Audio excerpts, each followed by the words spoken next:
Now, at all costs, these are 7 money mistakes that you're supposed to avoid them as early as you can in this year 2024. Do you remember back in 2023, there were some things that you did and you're regretting, you're like, oh my goodness, if I wish I knew, or I wish I knew, could haven't done this or that or the other. Right now, today I'm going to share with you, and by the way, this is the 5th day of the year. Depends on when you're watching it. So then you have to do something about it. All right, let's get into the business. Now, before I share the point number 1 to the point number 7, by the way, do you know that I always post a video each and every time? And there is some statistics are telling me some of you guys are watching my videos without subscribing, all right? And I suspect that might be you, all right? Okay, let me just show you. It doesn't cost you nothing. Down below there is a small button written subscribe. It is in black. Hit that magical button, like the video. By only doing that, that's like telling me, thank you, Joseph, right? Let's get in the business. Now, point number 1, avoid idle money. All right, what is it? I know you've ever heard of me talking about it. I'm gonna repeat it in case you're watching me for the first time.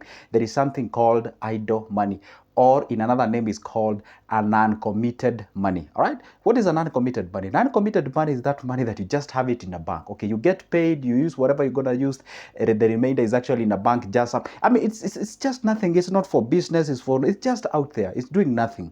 And guess what happens? This is that money that whenever you go meet something out there, you end up buying it. Why? Because that money is non-committed. We call it idle money. So you're supposed to avoid it as much as you can. And guess what? As small as it is, channel it towards an investment. This is 2024. This is 21st century. We no longer save money. We invest it. That's for sure.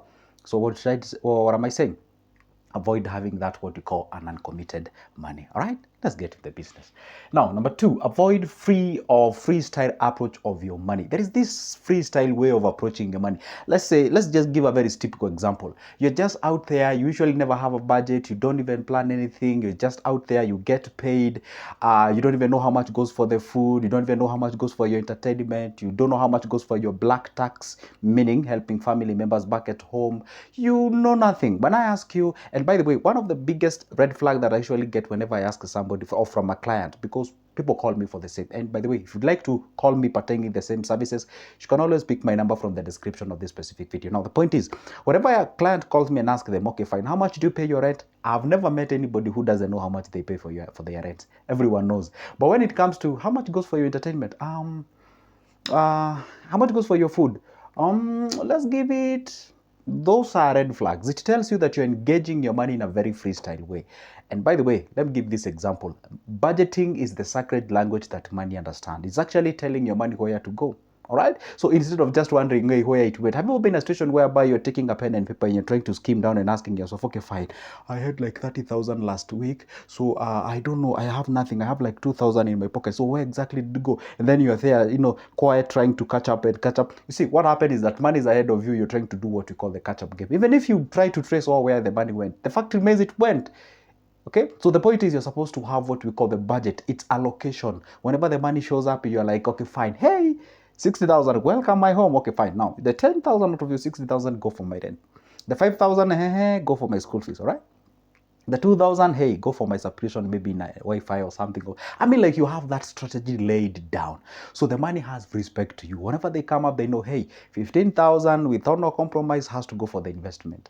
10,000 has to go for my food. 15,000 has to go for 2, 3, 4, 5. Okay, so it's good to have that what we call the sacred language, the budgeting, the understanding, so that at least the money can know, hey, guess what? Whenever you show up to this guy's house, everything is actually orchestrated. And by the way, let me just give this analogy as I get out of this point. Can you imagine this? Going to a given town, say if you come from Kenya, you're going to, say, to Nakuru, you do not know the direction, you just want to be in Nakuru, you just want to go. That's like having money, but you do not have a budget. One day, hey, I want to invest. You have no plans, you don't even know how much you need in terms of the budgeting, and if you do, then you do nothing about it. So it's always good to make sure that you have a budget for yourself. Let's go to point number 3. Point number 3 is that learn to say no. And if you have to say yes, then you have to make sure that that yes is actually reasonable. Let me tell you one secret. A lot of people usually get themselves into problems. And let me give this example. If you work in Gulf countries, if you work in outside the Kenya, if you're in diaspora, there is this aspect of trying to carry everyone's responsibilities on top of your head. I'm telling you the truth. You cannot manage to make sure that you fulfill all the people's desires and whatever. They are so diverse. That's the reality. Sometimes it's good to learn to say no. When you say no, not because you don't want to help anybody. I do support helping people. I do support it. Okay? Don't get me in a wrong way. What I'm saying is this. If you can just learn to say no, and by the way, I came to realize a lot of people are incapable or have the capability of actually saying no. If you say no, all right, yes, you rub shoulders with people at the beginning, but as time goes, people respect you by the virtue of you saying no. For example, you can have some family members who are very stubborn, all right? And you, each and every time they call you, hey, you have to do this, hey, you have to do this, maybe your friends or maybe your whatever. So it's that kind of a thing. So it's always good to let them know, hey, guess what? I cannot be able to go beyond this. This is what I'm able to do. I cannot be able to fulfill your desires on this. I can't. It's good to say, hey, I cannot be able to do that because of this and that. Sometimes you don't even have to explain yourself, all right? But obviously, you saying no, it has to be in an etiquette way or in an courtesy way, should I call it, so that at least doesn't appear as if you're saying it in a rude way, especially maybe if your parents are calling you and asking for money or something of sort. It is good to learn to say no. This no depends on who you're actually engaging to. It's good to make sure that you incorporate the utmost courtesy so that they don't make or they don't look at it from the point of, hey, you're just being mean, you're being stingy, you're being all those kind of things. So it's always good to make sure learn to say no. For example, you have some friends who usually go to drink each and every weekend, and maybe you have a new year resolution whereby you are saying, hey, I'm gonna be drinking maybe let's say one time in a month, and there they are, you guys, you've been doing it that thing like each and every or rather each and every week, and there they are, they're calling you to go and do the same. So if you just tell them no, guess what, they'll actually paint you some names. You're not serious, you're all those kind of things, you're actually secluding yourself and all those kind of things. So it's good to say no if that means good for your life. All right, let's go to the point number 4, is that be realistic with your goals that you set. Now, this is another big mistake that usually people find themselves into, especially when they're starting the year. There you are, you're a big dreamer, which is not, there's nothing wrong with it. But the goals, the kind of goals that you're setting to yourself, it's a goals that, hey, I'm not saying that they cannot be achieved, but you're setting goals that are not so real to yourself. There are goals that you know at the end of the day you'll be discouraged. It's like you know very well you're a student. You can remember back when we were in high school, and obviously everybody know themselves and their capacities. Maybe you are, maybe say, like a C student, and maybe the goal that you're setting out there next term or next semester, immediately after 3 months, you're saying you want to be an ST.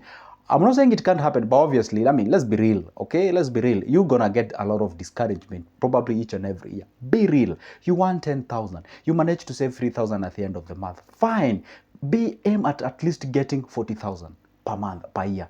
Okay, aim at getting that amount of money. If you want 20,000, you save 6,000. Aim at getting at least 72,000 at the end of the year. So if you get more than that, then you'll have a reason to actually be gratitude about it. But when you're earning a certain amount of money and then the amount that you're aiming in terms of the end of the year, it is not even realistic, or you're going to get yourself into lots of problems. The other thing that actually resonates with this point is that you have a lot of accumulated interest and goals, and you've actually put them, all of them, in one basket. You want to lose weight, you want to make some money, you want to get married, you want to have children, you want to, I don't know, you have like 10 things in one thing. And one thing is that time is not on your side, and those things actually you're supposed to distribute them in a certain period of time. You cannot actually go ahead and I remember back when we were in campus, people never used to read, and then what happened is, like, whenever you know that it's 2 days to an exam, you want to summarize the entire semester within 2 days. So there you are, you're actually even translating your script, reading every time, you're actually blowing yourself off. All right, so that is the same case that happens with people. You realize by the time you're 40, you're like, oh my goodness, I think I'm late. Fine, now this is the time. Now you start actually bringing everything like together. You want to start this business, you want to start the other, you want to start the other. In the in between, this fails, this one doesn't work, this one you get conned, this one. In the meantime, you actually develop anxiety, you actually get confused, you actually get depression to a point whereby you even throw up the towel. And that is the worst thing that you can ever do. Be organized. Just appreciate the fact, hey, there was a time that was wasted, and this is where I'm going to recover this time. I'm going to give myself an allowance of at least 4 years, okay? An allowance of at least 4 years. I'm going to distribute my things. This year, I'm going to aim this and this and that and that, so that at least by the time I'm clocking the 4th year, everything will be good. All right? Hope you got my point. Let's go to the point number 5. Avoid consumable debts. There are people who have this character, especially this January.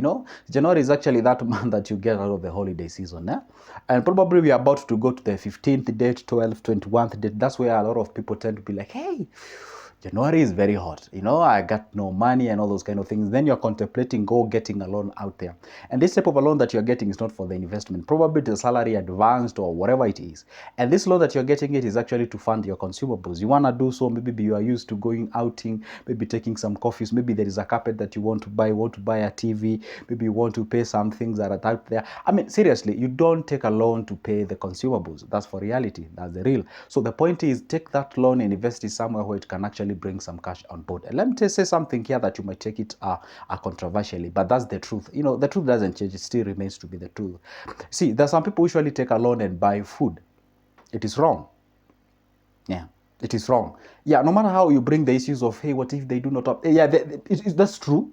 It is also true, it is wrong to take that loan to actually buy food because it is not meant to do that. You see, in Kenya, if you're watching this from outside the country, in Kenya, there is something called, I don't know, government what. There's a way of government that actually, lends money to its citizen in our country. So people do that, and then you go buy the food and what have you. Then you get yourself into CRBs, you get yourself in a situation whereby you're even unable to pay that loan because that money was never directed towards where it is actually generating some income. Because that is the primary aspect or the primary principle of a loan.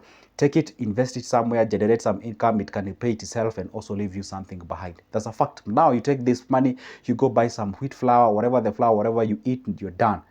It doesn't generate anything. All right. So it is good to make sure that at least if it's possible, avoid it. And if you have to get yourself into it, of which I do not recommend, let me not even make that point. Okay. So avoid it as much as you can. The point number 6, avoid get rich quick schemes. Hey, I know what. There are these things that are going to be sold to you at the beginning of the year, hyping and all those kind of things. Guess what? And if you have this amount of money, I don't know, boats, I don't know, whatever, those kind of things, you guys know them. And then they promise you, hey, within 48 hours, you double your money, you triple your money. This is the quickest way. By the way, in 3 months, in 2 weeks, how to be wealthy, how to be a millionaire in 2 days. And come on, all those are hypes and those are lies. Remember one thing, whenever it comes to making money and creating wealth, it has to take aspect. For example, well, see, pushing all the way to where I am in terms of this channel took me time and up to, and I'm still pushing it out there. All right. So the point is, it has to, you see, there are 2 factors you can never eradicate whenever it comes to making money. Number 1 is time, 2 is people.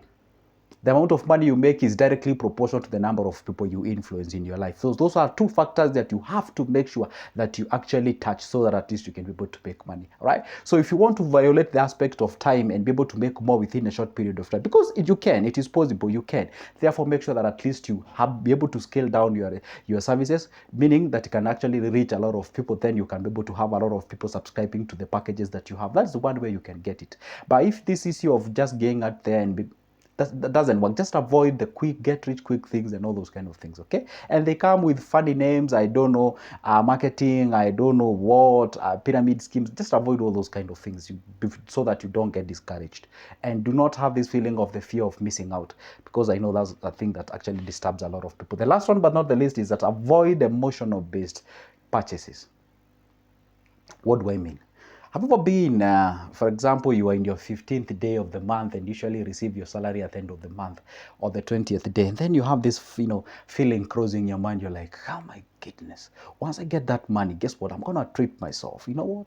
I've really struggled this month. It was like the toughest one. And guess what? Once I get this money, I'm going to go out. I'm going to do this. I'm going to do that. I'm going to buy that thing. See, now that's an emotion. You're evoking your emotions. You're actually making a money, you're making an emotional based money decision. And that's the thing that you're supposed to avoid as much as you can. And by the way, assume that you go ahead and do so.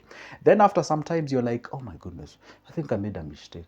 I think I should have channeled that money towards something. Now you're thinking. Remember, before you are feeling, now you're thinking. At all the time, make sure that you think, you don't feel. Because if you feel, in most cases, you're likely to make a very wrong decision when it comes to money. Guess what? That marks the end of my video, but not the end of me posting a video each and every day. That's why you ought to, like the video and also subscribe down below. Comment, tell me what you think, because an iron, just like an iron sharpens another iron, so do we learn from each other. For now, it's a goodbye and see you in the next one.